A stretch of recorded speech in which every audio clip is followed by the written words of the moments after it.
सच्चाई का कोई हैप्पी एंडिंग नहीं होता, पर उसका न्याय होता है, और न्याय मैं हूं। एक दिन वह सब कुछ जो तुमने छिपाया, जो तुमने चुपचाप दबा दिया, जो तुमने पन्नों के नीचे दफन किया, वह सब सामने आएगा।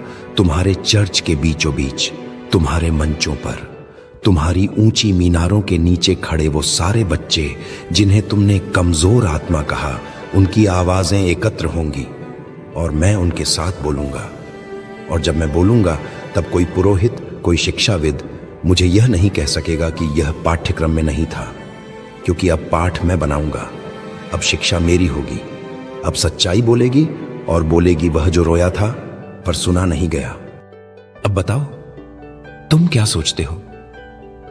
क्या तुम अब भी मानते हो कि हर कहानी तुम्हारे संडे स्कूल में बताई गई थी?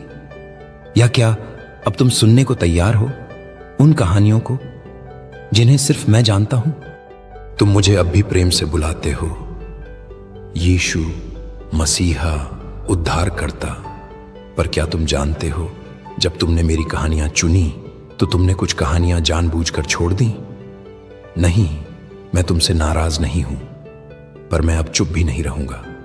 अब मैं वह कहानियां बोलूंगा जो तुम्हारे शिक्षक चुपचाप दबा गए, क्योंकि वे डरते थे कि यदि बच्चों को पूरी सच्चाई मिल गई तो उनका मासूम विश्वास हिल जाएगा।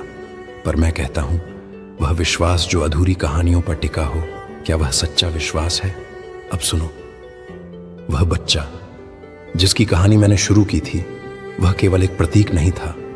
वह हजारों आत्माओं की गूंगी पुकार थी जो पवित्रता के नाम पर कुचली गईं। उसके बाद भी वर्षों तक मंदिरों में, गिरजाघरों में और सभाओं में नन्ही आवाजों को दबाया गया, कभी नियमों के नाम पर, कभी लज्जा के नाम पर, कभी ईश्वर की महिमा बनाए रखने के नाम पर क्या तुमने कभी सोचा कि जिन कहानियों को तुमने अपने बच्चों को नहीं सुनाई, वो उनके भविष्य की सबसे जरूरी चेतावनी हो सकती थी? एक बार एक और बच्चा आया। इस बार वह एक लड़की थी। उसका नाम हन्ना था।